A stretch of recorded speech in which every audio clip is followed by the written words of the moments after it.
नमस्ते मेरे ब्रह्मांड।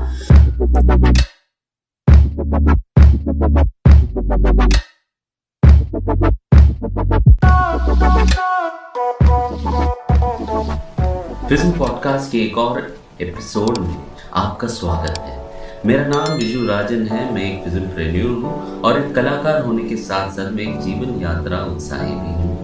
मेरा मिशन लोगों, जानवरों और प्रकृति के बीच एक क्रांतिकारी बदलाव लाना है, जो इंटरनेट टूल्स और फिल्म तकनीक का लाभ उठाकर पूरे ग्रह में बुद्धि और उच्च चेतना का साझा करने के लिए हो रहा है। आज पृथ्वी में चीजें बदल रही हैं और हम यहाँ एक विद्वान प्राणी के रूप में हैं और अब तक कई लोग भगवान, रिश्ते, काम, पैसा और जीवन के अन्य अस्थिर तत्वों के महत्व को समझ चुके होंगे। तो बिना कुछ कहे या कुछ किए विमानास के अगले और अंतिम अध्याय पर चलते हैं। अध्याय का शीर्षक है मारुत सखा।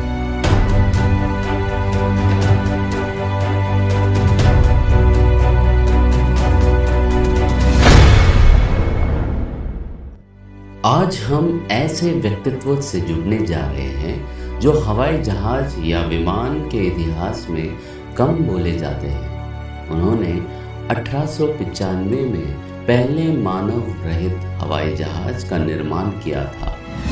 वह था जिसने राइट ब्रदर्स से बहुत पहले हवाई उड़ान की कोशिश की थी और वह कोई और नहीं बल्कि शिवकर बापूजी तलपड़े नाम के एक भारतीय थे। तलपड़े जी मुंबई में रहते थे और संस्कृत साहित्य और वेदों का अध्ययन करते थे। तलपड़े जी का जन्म महाराष्ट्र के मुंबई के चीरा बाजार पड़ोस में एक पात्रे प्रभु परिवार में हुआ था। उन्होंने अपनी स्कूली शिक्षा Sir Jamshedji Jijabai school of art में पूरी की। अपने समय के दौरान उन्होंने अपने शिक्षक चिरंजीलाल वर्मा के माध्यम से प्राचीन भारतीय वैमानिकी का वर्णन करने वाली कहानियों के बारे में पता चला, जिन्होंने तलपड़े जी को दयानंद सरस्वती के प्राचीन वैमानिकी से संबंधित कार्यों जैसे ऋग्वैदिक भाष्य भूमिका और ऋग्वेद और यजुर्वेद भाष्य को पढ़ने के लिए प्रेरित किया। हालांकि कुछ सूत्रों से यह भी पता चलता है कि उनकी रचनाएं ऋग्वेद में महर्षि भारद्वाज द्वारा किए गए कार्यों पर आधारित थी। इन ग्रंथों से प्रेरित होकर उन्होंने वेदों में वर्णित वैदिक विमान का निर्माण करने का फैसला किया और वैदिक संस्कृत भाषा सीखना शुरू किया। तलपड़े जी के हवाई जहाज का नाम मारुत सखा था, जो संस्कृत के मारुत यानी वायु या धारा और सखा यानी मित्र से बना है, जिसका अर्थ हवा का मित्र है।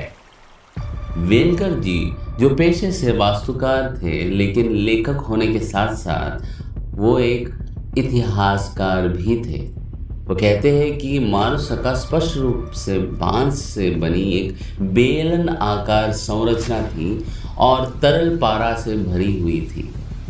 जब पारा सूर्य के प्रकाश के साथ प्रतिक्रिया करता है तो हाइड्रोजन को छोड़ता है, जो हवा से हल्का होता है। लेकिन वेलकर जी के अनुसार विमान ने तो बहुत ऊंचा उठा और न ही बहुत देर तक ऊपर रहा।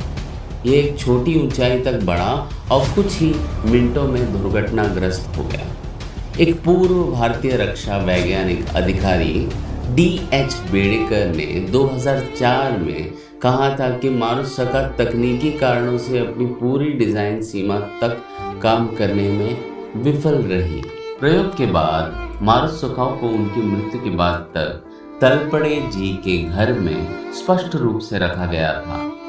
योजनाएं कहाँ गई, इसके कई संस्करण हैं। एक के अनुसार इसे रैलिस ब्रदर्स ने लिया था, जिसका स्वामित्व टाटा सन्स या हिंदुस्तान एरोनॉटिक्स लिमिटेड के पास है। उस समय के अखबारों के रिकॉर्ड के अनुसार मारुत सखा ने 1500 फीट की उड़ान दी और कुचल दिया। तलपड़े जी ने इसे असफल नहीं माना। वह डिज़ाइन को अपग्रेड करना चाहते थे और उन्हें पूरा यकीन था कि वह फिर से मारुसखा उड़ा सकते हैं।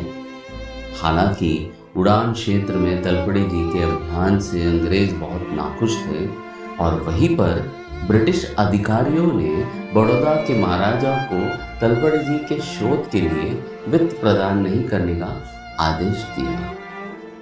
अपना काम जारी रखने के लिए तलपड़े जी ने अपने रिश्तेदारों से कर्जा लिया। अपनी पत्नी की बीमारी के कारण उन्होंने अपनी सीमित आय के साथ अपनी शोध को जारी रखना बहुत मुश्किल पाया।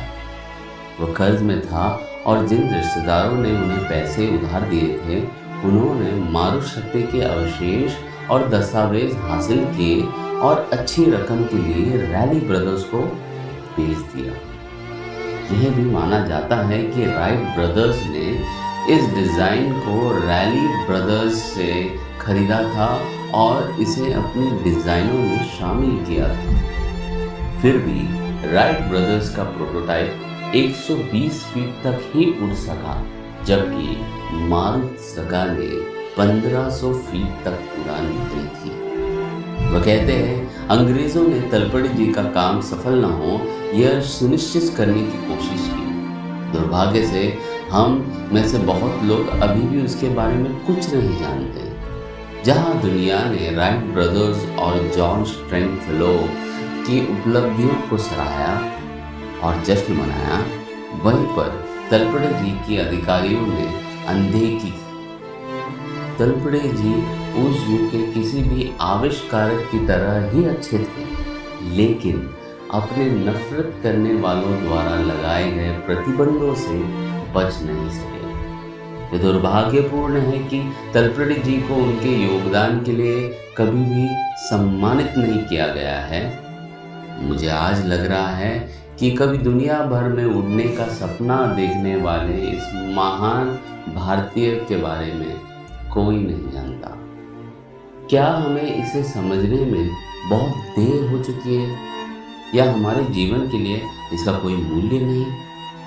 क्या इस कहानी से हमने कुछ सीखा, या अगर यह सब सच में हुआ है, या अभी भी यह सब एक रहस्य है? Thank you for listening to FISM Podcast. If you missed out the earlier episodes of Vimanas, please click the link below under the description. Meet you soon. Until then, signing off. Jai Hind.